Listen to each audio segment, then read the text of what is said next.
तैयार कैसे करें, मैंने A to Z जानकारी वीडियो के माध्यम चैनल पर साथियों डाल रखी है। बाकी आपको पौध पहले तैयार करनी होगी, उसके बाद आपको खेत के अंदर गन्ने के साथ साथ जब आप सूखे के अंदर आपको बुवाई करनी होगी, सूखे के अंदर भी।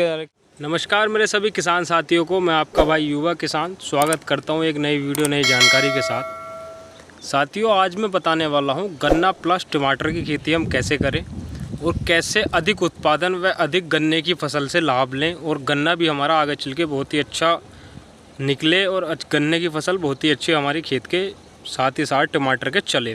तो इस वीडियो के अंदर साथियों पूरी जानकारी देने वाला हूं। जो हमारे किसान भाई ट्रंच की खेती करते हैं और वो चयन करते हैं किसी फसल सह फसल बोने के लिए गन्ने के अंदर, तो इस वीडियो के अंदर मैं पूरी जानकारी A to Z टमाटर की फसल की, आप मेरे पीछे देख भी पा रहे हैं कुछ टमाटर के पौधे हैं। और साथियों टमाटर मैं लगाता हूं साथियों अपने खेत के अंदर। अब की बार मैं A to Z सभी जानकारी इस चैनल पर वीडियो के माध्यम से लेके आता रहूँगा, कैसे उसको लगाना है, कैसे गन्ना बोना है और कैसे उसका आगे चलकर हमें फसल पालनी है। चलते हैं वीडियो के, बताता हूँ कैसे हमको किस तरीके से काम करना है। किसानों की जो मेन समस्या ट्रंच पर आने के बाद होती है, उनका यही एक सवाल साथियों खड़ा होता है किसान भाइयों का कि जो हम ट्रंच के लिए अपनी जो खेत में जो ज़मीन जो छोड़ रहे हैं, तो उसमें क्यों ना एक सह फसल ली जाए और उससे एक अलग से आमदनी किसान को हो पाए। तो ट्रंच तो है वो यही है साथियों कि जो हमारे किसान भाई सह फसल उसके अंदर लें और उससे एक एक्स्ट्रा इनकम जनरेट कर सकें गन्ने के साथ साथ। जैसे हम सभी जानते हैं गन्ने की जो क्रॉप होती है वो साथियों लगभग 12 महीने की हमारे यहाँ साथियों काटा जाता है। बाकी अक्टूबर सोइंग का भी कुछ जो गन्ना किसान भाई बोते हैं उसको भी थोड़ा लेट तरीके से वो 15, 16, 14 महीने तक का भी साथियों काटा जाता है। बाकी मैं जो बताने वाला हूँ, जैसे मैंने बताया ट्रंच के साथ आप टमाटर की खेती कैसे कर सकते हैं, तो ये कॉन्सेप्ट थोड़ा अलग है और ये अभी कुछ सालों से ही किसानों को 2-3 साल से ये किसान भाई हमारे जो हैं वो कर रहे हैं। तो ट्रंच जो है, ट्रंच एक जैसे मैंने बताया किसान की एक आमदनी बढ़ सके, इसलिए ट्रंच का प्रयोग और ट्रंच किसान साथियों को करने के लिए कहा जा रहा है मील की तरफ से भी।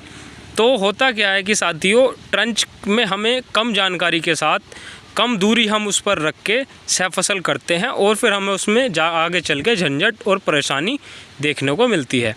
तो हमें करना क्या है कि जिससे हमारी झंझट और टेंशन भी दूर रहे और हम एक सह फसल में एक अच्छी फसल ले पाएँ टमाटर की मैं इस पे चुनिंदा फसलों में से टमाटर की फसल में इसलिए रख रहा हूँ साथियों, क्योंकि जब हमारा मार्च में और फरवरी में गन्ना बूता है तो उसमें कोई ऐसी सब्जी वर्गीय फसल नहीं है जिसमें हम अधिक कमाई कर सकते हैं। टमाटर की एक फसल ऐसी है जिसमें हम अधिक भी कमाई कर सकते हैं, उसकी कोई लिमिटेशन नहीं होती। वो डिपेंड करता है मंडी रेट पर, जैसा भाव मिलता है वैसा उसमें प्रॉफिट साथियों देखने को मिलता है। तो करना क्या है, जब करते हैं तो उस टाइम पर आपको पहले तो खेत की अच्छे से जुताई कर लेनी है।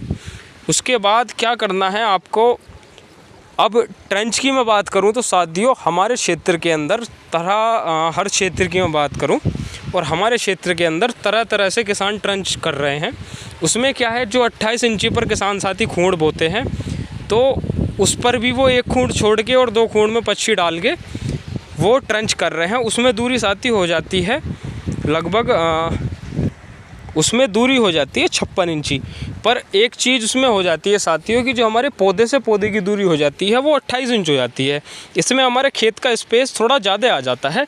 तो अगर आप सह फसली में ये सब चीज़ें करना चाह रहे हैं तो आप दूरी जो ट्रंच की है, जो ट्रंच किसानों के लिए बनाया गया है मील द्वारा, गन्ना के अधिकारी और गन्ने के जो वैज्ञानिक हैं उन्होंने ट्रंच जो बनाया है वो ये है कि 12 इंची पर आप लाइन टू लाइन जो पौधे से पौधे की दूरी आप 12 इंची रखिए, मतलब डबल लाइन ट्रंच आप करिए।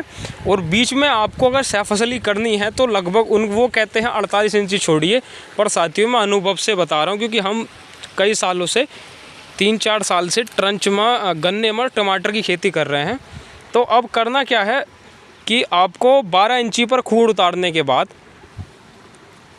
उसमें लाइन से लाइन की दूरी लगभग 60 इंची रखनी है, क्योंकि सैफ फसल है तो उसको पौधे को हवा का मिलना बहुत ज़रूरी है।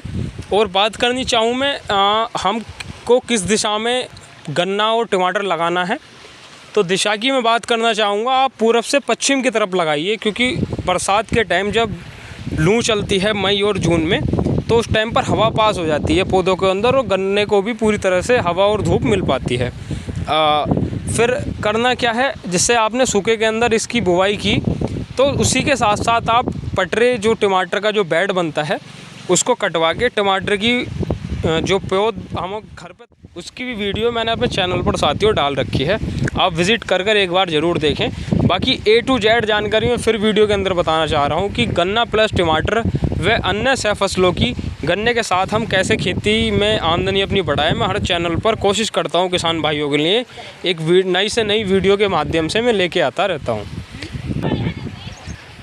पौध तैयार कैसे करें, मैंने A to Z जानकारी वीडियो के माध्यम से चैनल पर साथियों डाल रखी है। बाकी आपको पौध पहले तैयार करनी होगी, उसके बाद आपको खेत के अंदर गन्ने के साथ साथ जब आप सूखे के अंदर आपको बुवाई करनी होगी, सूखे के अंदर भी अलग तरीके के फ़ायदे हैं गन्ना बोने के, उसके ऊपर ही मैंने वीडियो लेके आऊँगा चैनल पर, किस तरीके से आप सूखे में हमें क्या फ़ायदा मिलता है और जो हम नॉर्मल विधि से पहले से करते हैं पलेवा करने के बाद, मतलब जिसमें हम 1 महीने के बाद पानी देते हैं खेत को, उसमें क्या अंतर है। तो यही हमें कुछ चीज़ों का ध्यान रखना है। पौध पहले तैयार करनी है और पौधे से गन्ने की दूरी 12 इंची रखनी है। और टमाटर की जो बेड बनेगा उसमें लगभग 1 फीट का हमें पौधे से पौधे की दूरी रखनी है। उसके ऊपर मैं वीडियो पूरी लेके आने वाला हूँ। बाकी इस तरीके से आप अपनी फसल का गन्ने के साथ चयन कर सकते हैं। मेरा बनाने का मकसद यही था कि गन्ने के साथ सह फसल में आप कुछ ना कुछ लीजिए, तभी उसमें आपको फ़ायदा मिलता है। अक्सर छोटे किसानों को नुकसान देखने मिल जाता है गन्ने में ट्रंच की फसल करने के बाद, वो यही होता है क्योंकि सह फसल नहीं कर पाते और साथ ही साथ ट्रंच का एक बहुत ही महत्व है। इसमें हमें ट्रंच को थोड़ा समझ के खेती करना होगा, तभी हम इसमें लाभ उठा सकते हैं, वरना नुकसान भी इसमें किसानों को देखने मिलता है ट्रंच में। बाकी जानकारी कैसी लगी कृपया कमेंट करके ज़रूर बताएं। नमस्कार, धन्यवाद।